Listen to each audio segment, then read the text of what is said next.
hasil latar belakang kita memfatwakan dengan tema adopsi anak dalam perspektif fikih ini karena banyak sekali kita temukan dalam pengangkatan anak di tengah-tengah masyarakat kita itu yang menurut kajian kita adalah tidak sesuai dengan ketentuan-ketentuan agama, terutama sekali di dalam hal muasyarah pergaulan di dalam antara anak angkat dengan orang tua yang mengangkat itu sendiri. Jadi karena fenomena ini begitu banyak dan terjadi hal-hal yang tidak sesuai dengan ajaran, maka kita berdasarkan ini cobalah kita berikan solusi melalui sebuah fatwa hukum.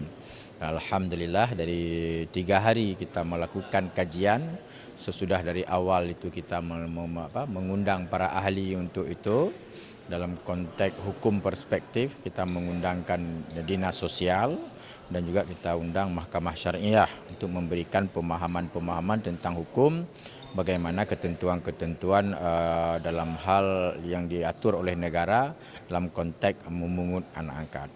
Jadi alhamdulillah kita sudah menghasilkan ada 6 poin daripada fatwa itu.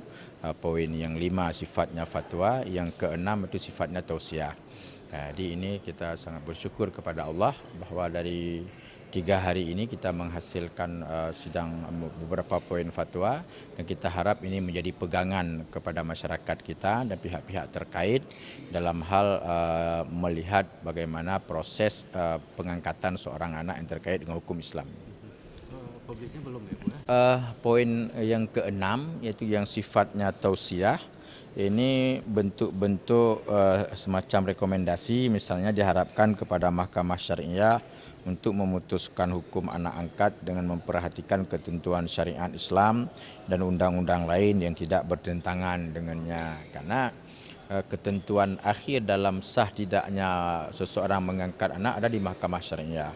Jadi kita berharap mahkamah syariah itu memperhatikan sekali ketentuan-ketentuan syariat, misalnya tentang proses mendapatkan warisan dan tidaknya seorang anak angkat itu perlu diperhatikan. Jadi jangan sampai nanti ada saudara-saudara dekat dengan orang itu tidak mendapat warisan, tetapi ternyata anak angkat mendapat warisan. Itu perlu diperhatikan.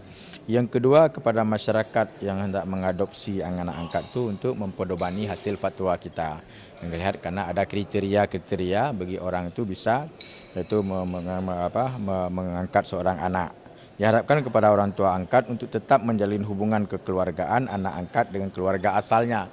Jadi boleh mengangkat dan itu baik dan sunnah dianjurkan dalam agama, tapi jangan sampai orang tua angkat ini menggiring anak angkat itu agar tidak lagi mengenal keluarga-keluarga asalnya. Itu jangan.